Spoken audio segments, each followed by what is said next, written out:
Okay. I'm wondering what this thing in the corner is here for, but I don't think I've actually unlocked the actual full experience yet. I think we have to continue going on. And this is...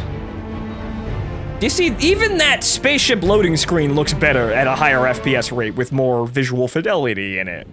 There are lots of little improvements in this game. That shard is the reason this place is called a dead zone. We have to, Hawthorne. It's a sign. Yeah, a sign that says dead zone.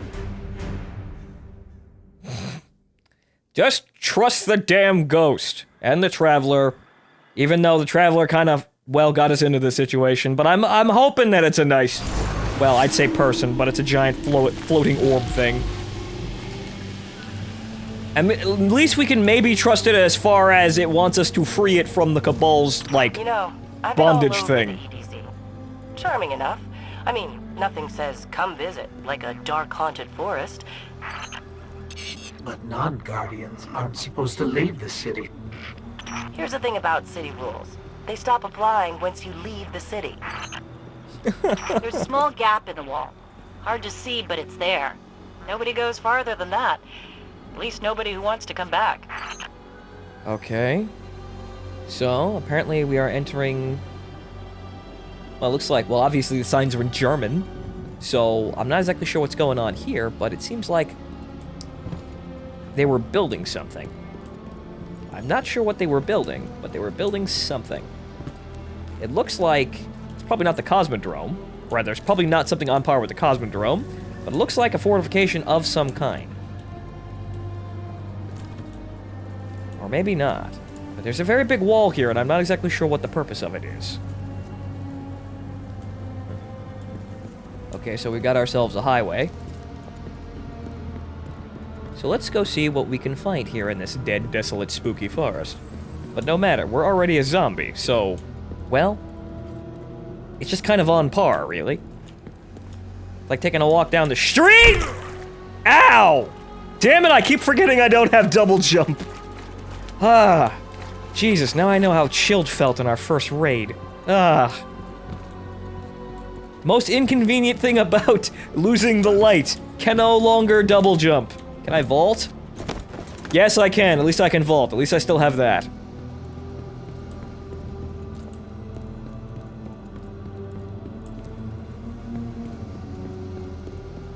Okay, so...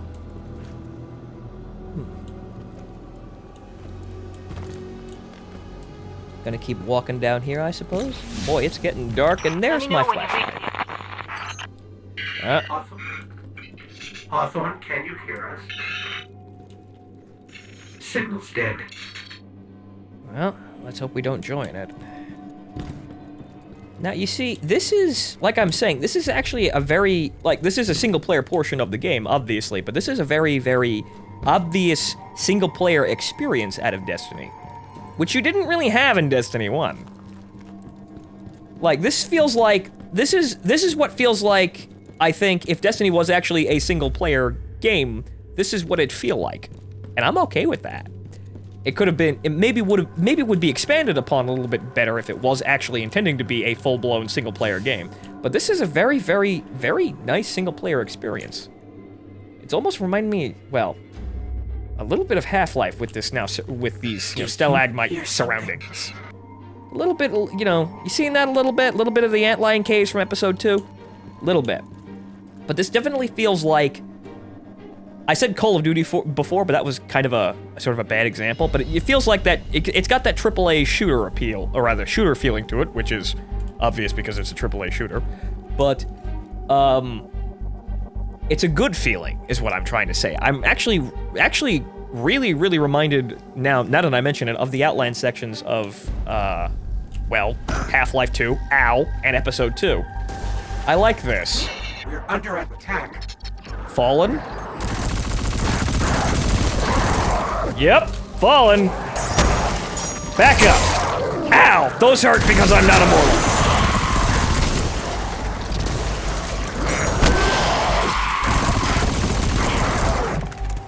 Fuckers. Alright, just because I don't have my immortal resurrection power does not mean I do not have a trigger finger. Fallen. Scavengers from another world. They worship machines. You told me that already, Ghost. Long ago. But once again, PS4 to PC. Nothing really left over. Or rather, nothing really carried over. But I'm gonna assume you're having brain problems. So I'll let that one slide. Hell, it looks like Tyro's having brain problems.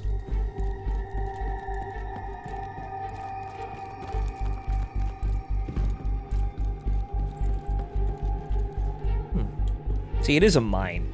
I'm not gonna say this section is inspired by those sections from episode 2, but it definitely feels like it. You know, it's a shooter with a little bit of adventure in it. Not necessarily just kind of running through a theatrical, you are running through, at the end of the day, a set of scripted experiences, or scripted sequences.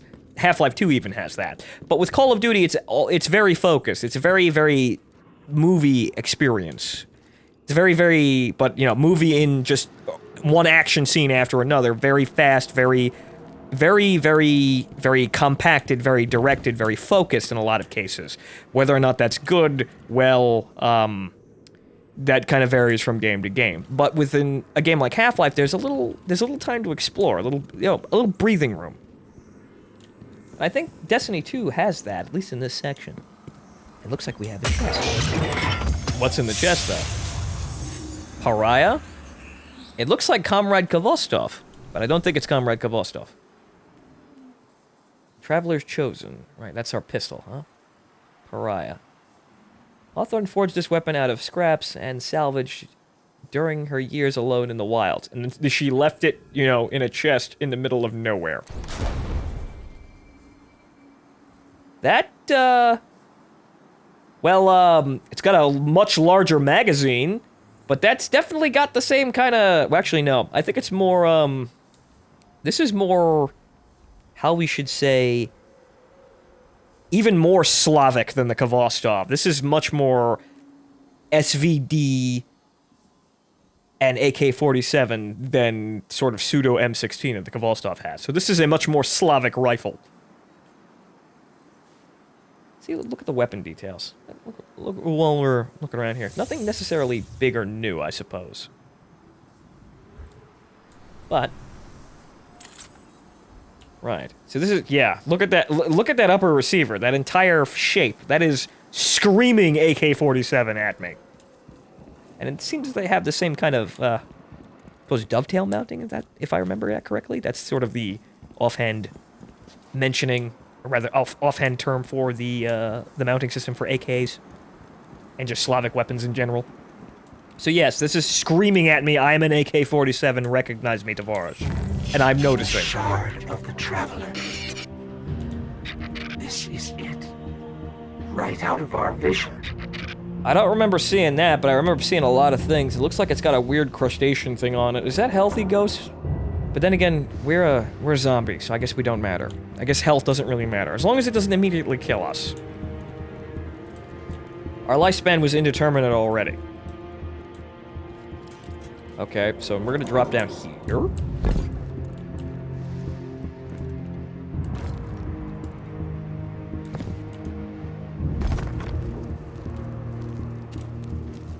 It's getting dark and spooky in here.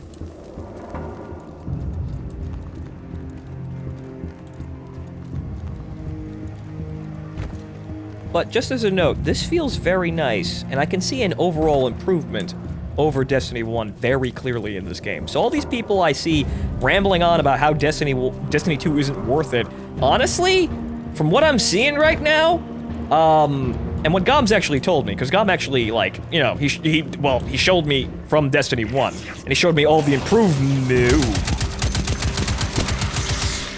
That's a lot of fucking dregs. Oh, look, an engram. What do we get? Oh, body armor. Ow! That'll be useful, because I'm trying not to die.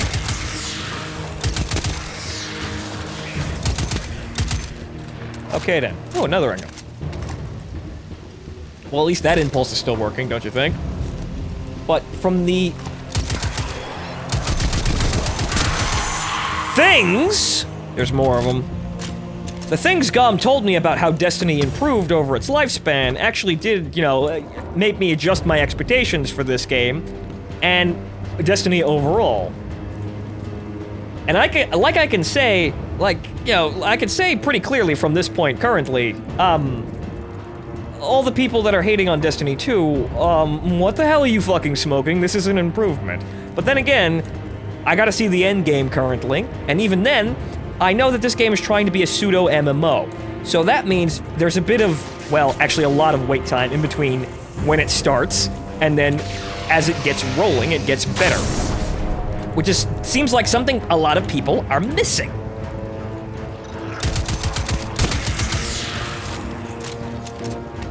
This game's gonna take time in order to actually get to full throttle. Since they know a lot more about what's going on, well, they made Destiny 1, so they know a lot more about what the fuck they're doing at this point. I suspect that that's gonna be a bit, well, faster, and probably gonna reward us with more things as Bungie gets going. So, while this may be a temporary experience, I'm liking this. And I want to see what the rest of the game is. And that's a pretty good introduction, don't you think? Spider bite? Silenced pistol, huh?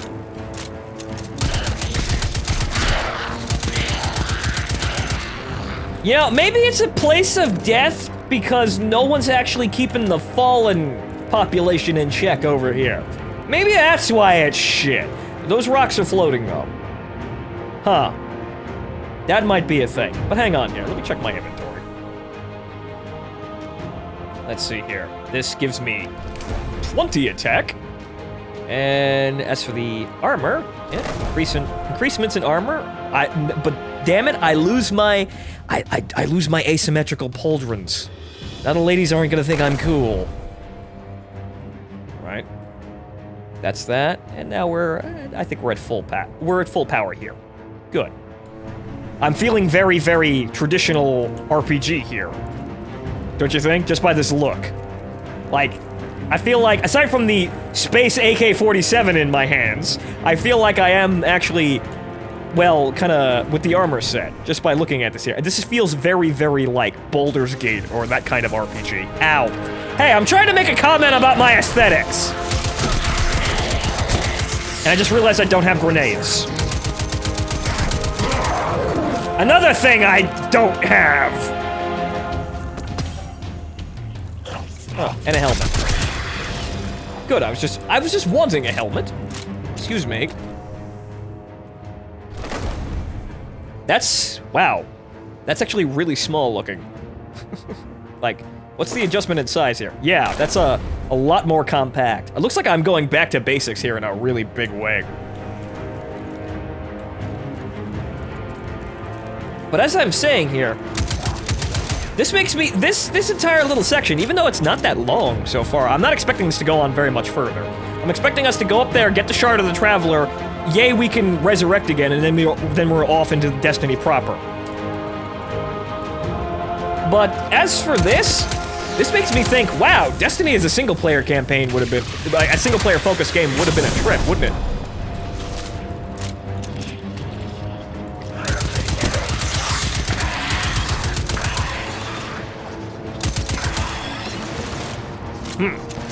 But I suppose we are talking about Bungie here.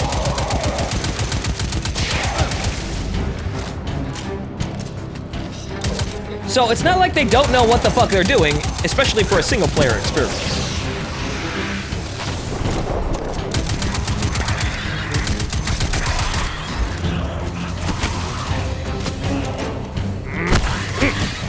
My punches are still strong enough to defeat basic enemies. Begone, red ads! Begone! That's not a red ad. Oh boy. Ah! Bad! Motherfucker, get back here. Alright, thank you for the engram. Headstrong. Scared them away. I would have said we shot them. Me to the shop. Oh, well, that moves pretty quickly. I would have said that we shot them, but okay, if you want to be a 4Kids dub, sure, fine, we scared them away. It's okay, Ghost, we don't actually kill people. And if we kill people, they deserve it.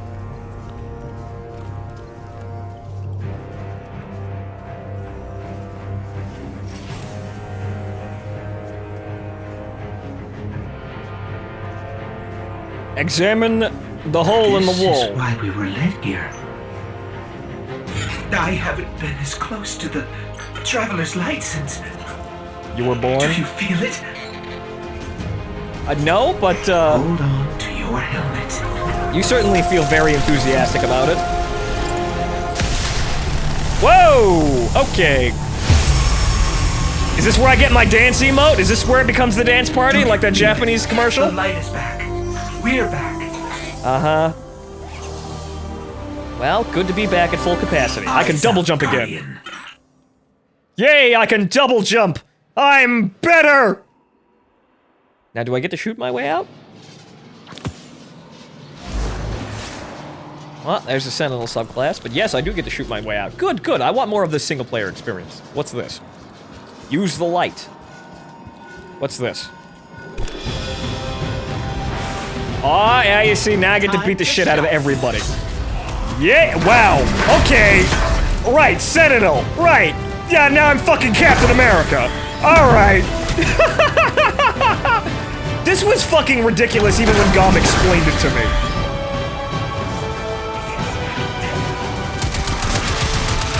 It's like, yeah, the Sentinel class with a shield. Yeah, now it has a literal shield. And you know, you're fucking Captain America. How do I throw it? I don't think I can throw it, but I might be able to throw it at some point. Or at least I can just hit people with it. That works too.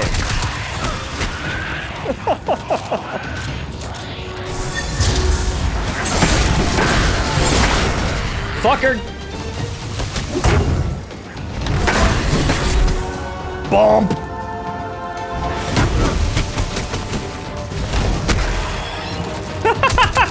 That was a bit of an animation glitch, but whatever, they're fucking dead.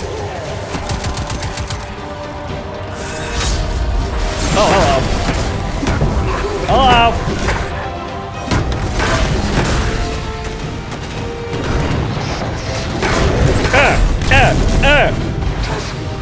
Uh-oh. It's over there now. Okay. And I can see the simplicity in the design of this encounter. It feels very much like the kind of game design I'd expect out of Destiny. But this is still fun, damn it! Taste the freedom! Good. Alright. Level increase. Level grants upgrade points to unlock new subclass abilities, gear, and missions. Press F1 to open your character screen and spend your upgrade point. Okay. So, I'd like to... Oh, I need to right-click it. Alright, this is the new skill stuff. Right, here's Sentinel. So, we have... Magnetic Grenade, Sentinel Shield. Press F to summon a shield, avoid light.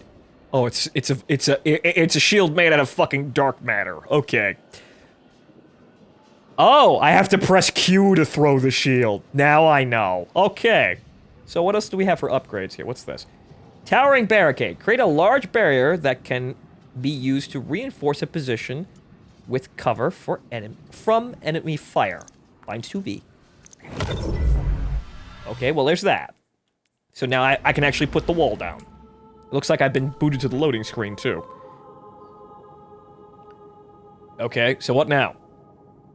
I'm assuming we're just gonna go back to the village down there, the camp, and then this is gonna be Destiny proper. But we'll see about that. But as for an opening section, bravo, Bungie. Very, very, very nicely done. It makes me want more of that. I know the big draw for Destiny is going to be, well, mostly raid content and stuff like that, and, you know, different areas for much larger exploring than that, but that kind of makes me think, you know, it'd be nice if they had sort of single-player strikes, don't you think? But that's probably what the adventures are on the map, most likely. But I like that. I like that a lot. Well, that's a conveniently timed loading screen, don't you think? It's like it was just waiting for me to finish my sentence, and then we can go back to playing the game. Right, right, thanks, Bungie. Right.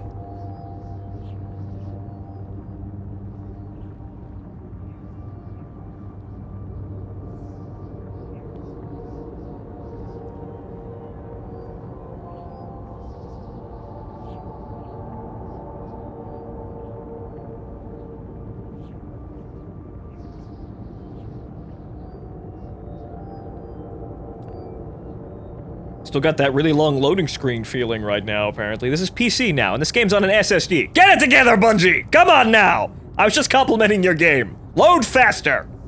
Damn it! Oh, there we go. You see me smashing my fist on the console like a Spurglord. Ah, there we go. Like I was saying, me smashing my fist on the control panel like a Spurglord got the game to load faster. But okay. So now, cooperative play and Crucible PvP are available. That finishes the single player section of Destiny. And now I'm gonna stop and I'm gonna wait for Gum, and we're also gonna be joined by Fubar during this Let's Play. So I'm gonna look around here a little bit before we actually get started. But, wow. Yeah, that's a lot of people standing in one spawn point. There, that's a very otherworldly being we have there. But, already, this seems like a... You know what this reminds me a little bit of? Tabula Rasa, honestly. Just a tiny bit. Just a little tiny bit. But that's the deadest game of all time. God bless you, Richard Garriott. What a shame that you couldn't really do anything about it. You did go to space, though. But, what the fuck are you doing here? You can't land here. Get out of here. But, this definitely feels different from Destiny 1. There's a little bit of... It feels smoother, overall. So I can say, so far, just from this feels like an improvement. And the things that I'm hearing about people disliking Destiny 2, I feel like they're kind of exaggerating how bad the game is, or how forgettable the game is, or what kind of improvements are in the game over the game. It feels like they're just kind of just skipping over a lot, because even that's a first hour and a half of the game. Yeah, probably more about an hour if you didn't have me talking, but that showed very, very big improvements over Destiny 1 in general, and plus we're on PC now, so everything looks very nice and pretty, and we have an unlocked frame rate too. So, playing this on PC, I think, is a more pronounced experience than playing it on the console, but the point that I'm trying to get at is, this seems very interesting, and I want to see where we're going with this. And I think that I wouldn't be too quick to damn this game, just on this. However, I have been keeping up with a bit of the controversy going around Destiny right about now. The Bright Engram debacle. I don't think Bungie's gonna leave that like that, and they already said that they're gonna fix the situation. They're probably not gonna repeal the entire thing, but, yeah, you know, and having an anti-grind mechanism in the game wouldn't have been that bad if they had outright stated it. Because that's the thing, we have anti-grind mechanisms in a whole lot of games that give you diminishing returns for completing the same rapid action over and over again, like a bot. This doesn't surprise me that it's here, but yeah, it looks very scumbaggy the way it came to light, and their fix for it was even more poorly telegraphed and handled. So, really, I think people are gonna bitch at them enough, and I think they're gonna get the message and go about it. And honestly, they've already said, to my recollection, to my knowledge, they've already said that they're going to be handling it a lot better. But I haven't read their blog post update on that. But I think that situation is gonna be fixed to a acceptable degree, and I don't think Bungie wants to look like greedy assholes right now, because look at EA and how much flack they're getting for Battlefront 2. It's a bad time to look greedy in the world of video gaming news right now. So I think Destiny 2 is probably going to be fine on that front. And at the end of the day, it is simply just cosmetics, but I understand that it's the principle of the idea that makes it look very scumbaggy and can sour the opinion of the game.